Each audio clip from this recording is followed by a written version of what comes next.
قلم اٹھاتا ہوں تو سوچ بدل جاتی ہے، ایک شخص کی محنت سے ملتیں تشکیل پاتی ہے، بجائے اس کے کہ وہ ایک لیڈر کا انتخاب کرے جو ہمیں lead. Majority of us don't know about the manifesto of political party. انفرادی ذمہ داری کی اہمیت کو بھی سمجھنا پڑے گا۔ نوجوانوں کو یہ پتہ ہونا چاہیے کہ علاقے کی سطح سے لے کر ملک کی نظام تک عزائم کو سینوں میں بیدار کر دے، یعنی ہمارے نوجوانوں میں سیاسی شعور۔ ہمارے ہاں سیاسی شعور کا اندازہ اس بات سے لگایا جا سکتا ہے۔ السلام علیکم ناظرین، میں منصور احمد ایک نئی ویڈیو کے ساتھ آپ کی خدمت میں حاضر ہوں۔ قلم اٹھاتا ہوں تو سوچ بدل جاتی ہے، قلم اٹھاتا ہوں تو سوچ بدل جاتی ہے، ایک شخص کی محنت سے ملتیں تشکیل پاتی ہے۔ اور آج کا جو ہمارا ٹاپک ہے وہ ہے political awareness in our youth, یعنی ہمارے نوجوانوں میں سیاسی شعور۔ ہمارے ہاں سیاسی شعور کا اندازہ اس بات سے لگایا جا سکتا ہے کہ ابھی تک ہمیں ووٹ کی اہمیت کو اجاگر کرنے کی ضرورت پڑ رہی ہے۔ ہمارے ہاں لوگ سیاستدان کا انتخاب کرتے ہیں، بجائے اس کے کہ وہ ایک لیڈر کا انتخاب کرے جو ہمیں لیڈ کر سکے، جو سب سے پہلے اس ملک کے بارے میں سوچے، نہ کہ وہ ذاتی مفاد کو ترجیح دے ملکی مفاد پر۔ دوسری بات یہ ہے کہ ہم سب گاؤں میں، شہر میں، سڑکوں پر، بازاروں میں، کام کے دوران یا پھر سوشل میڈیا پر سیاست پر بات تو کر رہے ہوتے، but majority of us don't know about the manifesto of political parties. یہاں لوگ پارٹیوں کو تو سپورٹ کرتے ہیں، لیکن سیاسی پارٹی کے منشور کے بارے میں بہت کم لوگ جانتے ہیں یا بہت کم لوگ اس کے بارے میں پڑھتے ہیں۔ تو جب تک آپ کو سیاسی پارٹی کے منشور کے بارے میں پتہ نہ ہو، اب کیسے احتساب کرتے ہیں کسی سیاسی رہنما کا، اب کیسے احتساب کرتے ہیں کسی حکومتی نمائندے کا، اب کیسے احتساب کر سکتے ہیں ان لوگوں کا جس کو آپ نے ووٹ دیا ہو، جس کو آپ نے مینڈیٹ دیا ہو۔ پہلے زیادہ تر لوگ خاندانی اور نسلی جوڑ کی بنا پر اپنے رہنما منتخب کرتے تھے، لیکن اب تھوڑا سا شعور آیا ہے جس کی وجہ سے تھوڑی بہتری بھی آئی ہے، لیکن اب بھی ہمیں سیاسی طور پہ مضبوط ہونا پڑے گا۔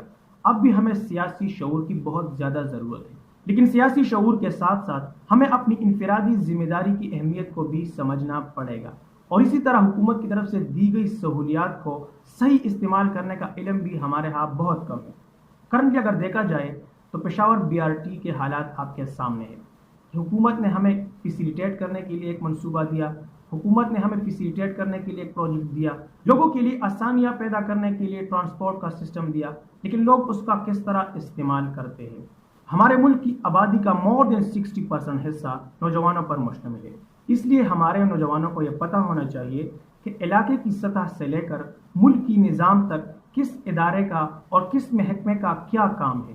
اسی طرح ملک کی ترقی یا علاقے کی ترقیاتی کاموں میں ہمارا کیا کردار ہونا چاہیے، کیونکہ ایک باشعور اور تمام ملکی اور سیاسی صورتحال سے آگاہ نوجوان ہی سیاست میں اپنے کردار اور قومی فرائض کو سمجھ سکتا ہے۔ اس کے ساتھ ہمارے نوجوانوں کو یہ بھی پتہ ہونا چاہیے کہ کسی حکومتی نمائندے سے کیسے کام کروانا ہے، ملک کے کسی ادارے، کسی محکمے یا کسی ڈپارٹمنٹ تک کیسے پہنچنا ہے، اس کا کیا طریقہ کار ہے، ان سے کام کس طرح کروانا ہے، کیونکہ یہ لوگ ہمارے لیے ہی بیٹھے ہوتے ہیں، اور اکثر ہمیں ان ڈپارٹمنٹ اور ان اداروں کے سٹرکچر کے بارے میں پتہ نہیں ہوتا، ان کا کیا طریقہ کار ہوتا ہے، ہم کیسے ان اداروں تک پہنچ سکتے ہیں، اور آخر میں ہمارے پاس صرف تنقیدی نظریہ بچتا ہے، اور آخر میں ہم تنقید کر کے رہ جاتے ہیں۔